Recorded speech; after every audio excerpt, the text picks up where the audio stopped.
मुस्कियात रहली अरे हमके देख के। हां खाली इहे देखे नी। अच्छा का देखी? हां कितना मुस्कियात रहली हमार तो पूरा पूरा करे जगह सुन हो गला। हां खूब बुझाता कि लड्डू मिल गई बा। अच्छा का हम ना जानती देखत है टाई लगा के शाहरुख खान बन के गइलनी। हां यही बता तोर माई मारत रहली ए पता है। देखत रहली ऐसे मुस्कुरात रहली है कितना बढ़िया जोकर आइल बा। अरे के जोकर बोलत है रे? करे हरामी कट गले आ गड़िया बैठ पर। हां पी पी पी पी बोली हट बैठे हट कहने बात मानत रे बैठे पर। गाड़ी है बाबूजी। तो पहले का जमाना का हमार ये ना गाड़ी रहे हैं। चली चल चल सर तोरी टेम्पू में आइया आओ। हां पतो है के जगह था तो सार मुस्कियात हवा। हां पूरा हरामी का कहीं का पूरा पतो है के बोली बोलत है खरा हरामी कहीं का तू सुनत रहली। हां क्या करी कहां ना हचाक दे दतवा से फचाक दे काट देली अरे ओके। हां मुंह चथवा खाली हमाई से बाजलू। हां करा पड़िया नहीं कि आप मत लेके ले आए हमके यहां से ले जाए तो खाली में वही आई जहाज से लेवे का। हां हैं तो कहना समझदारी है कि गरियाई हो के बार बार। हैं खाली हमाई से बाजबू काहे ने गरिया देनी है। कब में पूरा देखला से अमिताभ बच्चन के तबियत डरन भागला। हां खलसिया बोली बोलत रहला साला कहीं का कंजा बड़ा कान रहला रे पतो या चल ये पतो या हमेशा कि अपने मत आई वो भेज देई उदा क्या अपने भेज देई खाली माई के चक्कर में जानी और दूसरे को नहीं आई है। तोर माई जया तोरी बियावा में हम गइला नी मरैया में बैठला नी ना तोर माई ऐसन हचाक दही आंख मरवा फचाक दही फेंका गई नी यही खातिर हम जाई ना। हां हां चल चल चल चल पूरा के पाते नहीं के हर ना पाता हो जाता ना का हरे रास्ते में जवन मन सारे कहीं का गाड़ देतर न के जन का खम्मा सारे कहीं का अपना घरवा में नहीं खने गाड़ खम्मा सारा कहीं का भैया घरे गोइल बा ओकर पछड़वा चढ़ा देले बन भोकाल नहीं ना होइल घरे बंडेज नहीं ना दिलवाए चल गइल। अरे मौसो गइल बा त मौसो ओहरे रह गइल। हम अकेले का करी बुझाते नहीं कि कौन रास्ता से हम जाएं घरे। भैया अरे आवास रे साला का हम करी कल से चुपचाप बैठब यही फुकले बानी कि सना कि उनकर पाछे के आग बिगत हुई को जहे मन तहे कहीं जा फूके के त का करे हमारा का मालूम बा। साला बबलुआ भैया फराटी बाटे के ओकर पत्नी के बारे में बतावनी तो ई गरमाता ना ए पतोया ए जो चल खेतवा में बोलाइला से चल इधर खेतवा चल मत जो सब कटा गई का ई आउदी आही रे काओ काका ओए चले ए काका का रे अरे पहल की बूढ़ी मर गई के दूसर के सदिया कइला तो नेउ तो ना देला हां करे तो केना समझदारी लगा करे का समझदारी का तन देखावा तन देख ली तो दुलैया के बारह साल का भाई से सारा कहीं का मारो नहीं करबा तो चोरी चोरी कर तो का मतलब भल बतावा। अरे सारा कहीं का तोरी घरे ना बैठी पतो है रे सारा कहीं का हम अपनी पतो है के लिए आगे जाती था कैसन मजाक बनाइले रे तू। अरे रोज तो धोती और उठवा में रहता आज पूरा पहले बड़ा जैसे जना तो बिहौती बियाह कर लिया तो चोरी गौवा हमला करवा देबे समझे तो ना हमके सार कहीं का अरे हरिया नहीं सार हमारा आदमी से तो हमान का पतो इनके लिए आवा सार छूट गल तन देखा तन देख ले तो तोरी दुलैया के सब सार दुलैया सार हमार कहो सार अब सार अब तो के गांव में जनता ही ना पूरा हुल्ला करवा तो समझ में आ जाई ये क्यों नहीं आई रे क्यों नहीं आई भाग जा भाग अच्छा ना बतीबा तो स्वागतिया के दिन बता दिया कैसे अरे रे साला कहीं का तो के हम बतावत अरे बतावत भाग जा से भाग बाहर तो हरिया चलता मत पतो करवा दे भाग एक बार देखा था बस अरे रे एक बार देखा था चेहरा देखा था एक बार हल्का सुमाशी देखा था काका तो क्या मुझको मना कहने भाग, की भाग, भाग, मत लेके आओ हमके ले जाएगा तो क्या मुंह तो क्या मुंह से भाग गया से कैसे देखा था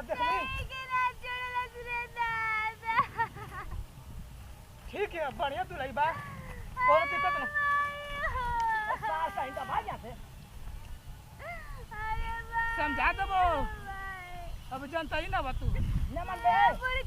लेके जात वो चोरी चोरी हुए सब आइला अब ये ले जाके गांव में हुला करवावत उनके ना भेजला अपने लेके आई हमरे भाई से लाइन मारे लाओ दादा न मन बिना तो अब सार है ना दिखाऊ अब तो हर सार जवानी फेल मारो चला पता है चल चुप रे बहनी चुप अरे बुड़को बना तोरे चलते का कहीं के गइले दादा हम कहीं के ना रानी चले बहनी चले चुप रहा बहनी नहीं तो यहाँ खयास हो रहा जाई अरे दादा जाके आज घरवा कहीं के मुंहवा से कहीं वो दादा अरे चला हमके तो तू लुटवा देला बर्बाद कर कहाँ कैसे लुटा गई कैसे बर्बाद हो गई ना हम ना है का अरे कहीं के चल गई ना कि मर दे बेटा के पत मेहरारू आज बर्थडे बापे के मेहरारू बना दे ए ये सार का बहुत मार लिया चल चला पता है अरे बुड़को बना अरे चले बहनी चले अरे भाई हमके तो पूरा बर्बाद करवा देला रे बुढ़ावा हैं अरे चलते आज है जा कहाँ जा हम नहीं चल चला उसको का कहीं के गइले मत रही ये पपैया देख पूरा हवा में बस है पूरा देख गोली चली कहने के लेके उनके बेटा बने और माई के चक्कर में चली आवला बुड़को बना ये सार कहीं का हुए सारा बोल भेजला ना के हाय हम ना पूर पूरा नहीं है ना लिया जा सकत है हम ना जाए जवान मुंह दिखाए गौवा में रहे अही रे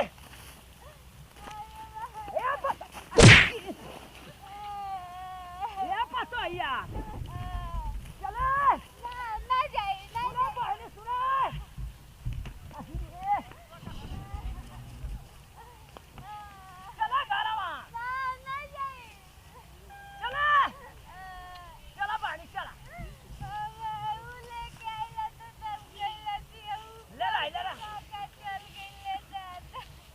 उस सार कहीं का वो का कहिले का बतियाई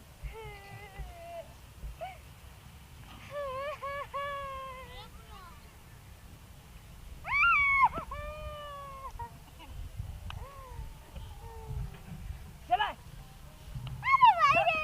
सॉरी कैसे दुल्हनिया कह देला रे दादा बुढ़वा के मेहरारू बना दे रे अरे भाई रे बिच्छी मार दे लकारा पतैया अरे कैसे खाला दिया मैं मरता सीना छैते लुटा गेले दादा का करी चला खेतवा में ना को देखी चला तेरे पूरा रेला लगा चला तेरे कैसा ना अर्थिंग मारते रह का रे चल ले हमार टैया ले ये मेरा चले चल जा दे तोर माई हमसे ना प्यार करिया की बात है चल तोर माई से हमसे दुश्मनी चली पता रे अच्छा तो क्या का चाहिए बोल हम देते हैं चल कैसे खाला दिया बता अब बोलोरो मांगा दे पूरा जहाज मांगा दे पूरा हेलीकॉप्टर मांगा दे तोर माई से हम ना बोलो रे पतैया ना तोर माई से हम ना प्यार करो चल गए ना आज की बात से हम तो के ना लिया जाए माँ कसम खा काटी कार्ती माँ कसम खा के ना चल चल उस सार कहीं का चिड़ौनी बनैले हवा सार चिढ़ा के पूरा हमार पतो के बिगाड़ दला सार कहीं के चला बिगाड़ना तेरा बदनाम करता हमके कैसे करती है रे वो कैसे करती है ये पानी दाना खातिर ततराता नहीं हमके कोई पूछे वाला नहीं के सारे कहीं का सब फराडी हो गइल वाला सब फराडी चलो में अगिया लगा के हे जाइल हान हर भे भर तो का करी बैठल एक अरे साइड तो कहिया जइबे रे ससुर त नहीं मौसी कहा ऊपर मौसा कोई नहीं ना मौसी मर गइल मगर तोरा के सरवा जल्दी छोड़ के गइल के हमर के मुंह आइबे खइबे चबा चबा के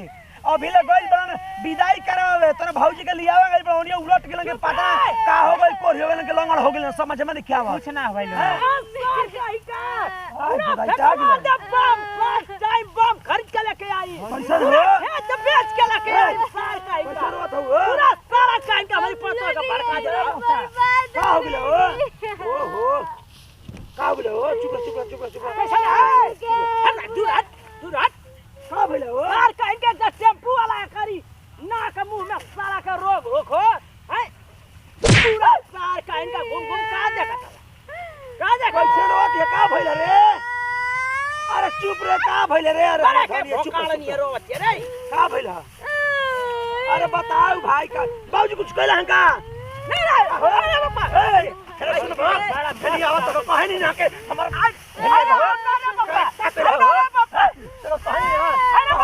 चलो कहीं बाबूजी ना अरे मुआ तो भाई बार चिन्हत ना आवा हे पहिला तू का करत हो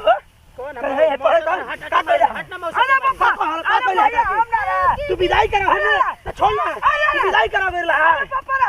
कैसा कैसा बाती हो तू रास्ता में का कहला छोड़ दी का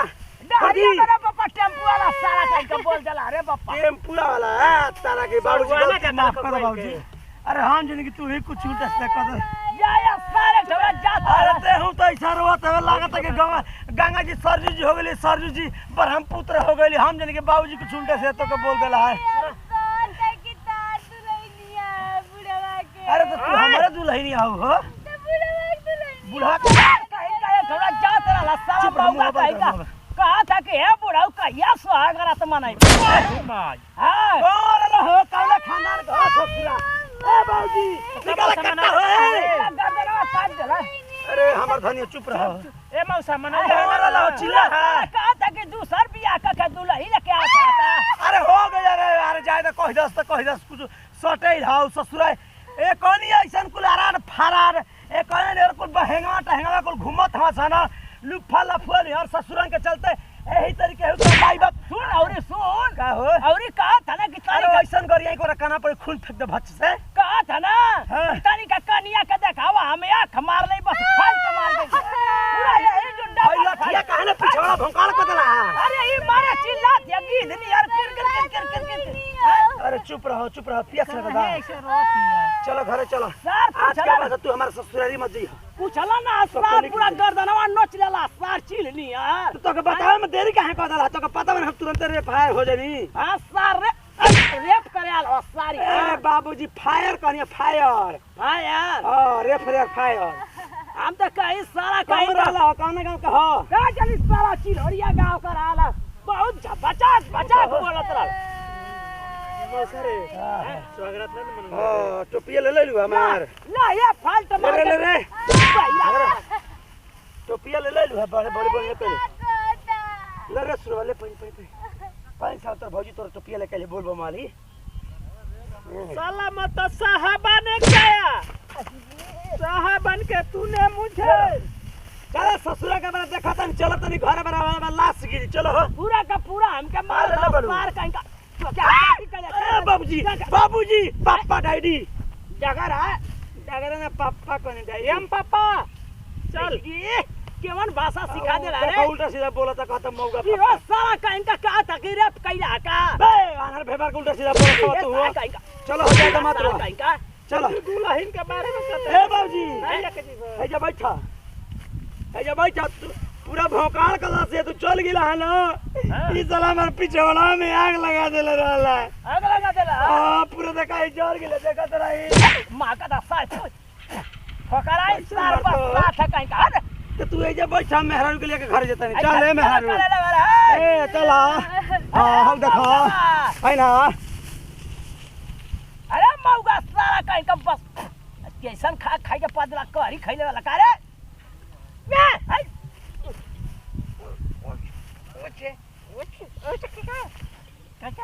ये सार का इनका जबानिया कहाँ चल गई तो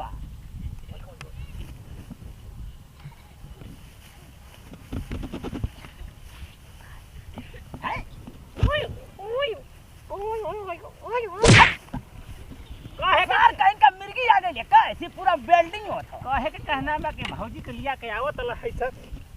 जैसे में पहिर ओढ़ के हां कोई भी न डोरा बिगी